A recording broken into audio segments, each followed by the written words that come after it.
समग्र भारत के तत्वाधान में आज तिलहरी स्थित चक्कर फॉर्म में शहीद खुदीराम बोस की शहादत दिवस पर श्रद्धांजलि दी गई, साथ ही उन्हें नमन किया गया।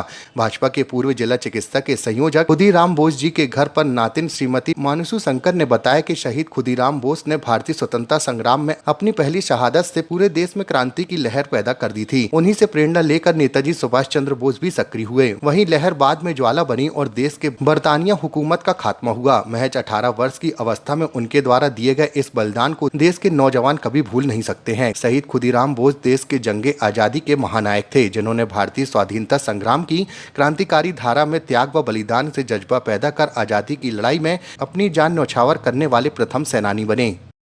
आज अमर शहीद खुदीराम बोस जी की पुण्यतिथि है। हम सभी खुशनसीब हैं कि आज उनके परिवार की, उनकी परनातिन मानसी शंकर दीदी के परिवार में हम सब उपस्थित होकर इस अमर शहीद खुदीराम बोस जी के चरणों की वंदना करते हुए भारत भूमि पर उनका जो एहसान है, उस एहसान को, उस कर्ज को चुकाने का प्रयास कर रहे हैं। हम धन्य है धरती जिसने खुदीराम बोस जी को इस धरती पर अवतरित किया। और आज उनकी परपोती परनाती मानसी दीदी के सौजन्य से आज हम सभी उनके चरणों में शहीद खुदीराम बोस जी की शहादत दिवस है। मात्र 18 साल की उम्र में ब्रिटिश सरकार के खिलाफ इन्होंने स्वतंत्रता संग्राम में अपना भाग लिया और उन्होंने कहा कि मेरे पास भारत माता को समर्पित करने के लिए अपने प्राणों के अलावा कुछ नहीं है, इसलिए मैं प्राणों की आहुति देकर सारे युवा समाज को जागृत करना चाहता हूं कि स्वतंत्रता हमारे लिए कितना ज़रूरी है, वो किसी भी कीमत पे मिलना चाहिए। इसीलिए उन्होंने जंग छेड़ी और ब्रिटिश सरकार ने मात्र 18 साल की उम्र में उनको फांसी की सज़ा सुना दी।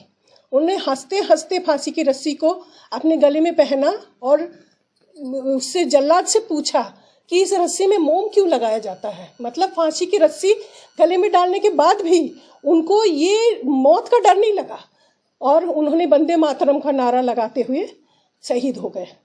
मुझे बहुत गर्व है कि मैं उनकी परनातिन हूँ और इसीलिए उनके शहादत दिवस पर हमारे सारे मित्र, सारे अपनजन मिलकर हम लोग उनको श्रद्धांजलि दे रहे हैं। जय हिंद, जय भारत। मेरा नाम मानुषी शंकर, मैं भाजपा कार्यकर्ता हूँ। मध्य प्रदेश की हर पल की ताजा खबरों व हमसे जुड़े रहने के लिए हमारे YouTube चैनल को लाइक व शेयर और सब्सक्राइब करें, ताकि हम आपको हर खबर आप तक पहुंचा सकें। जुड़े रहने के लिए धन्यवाद।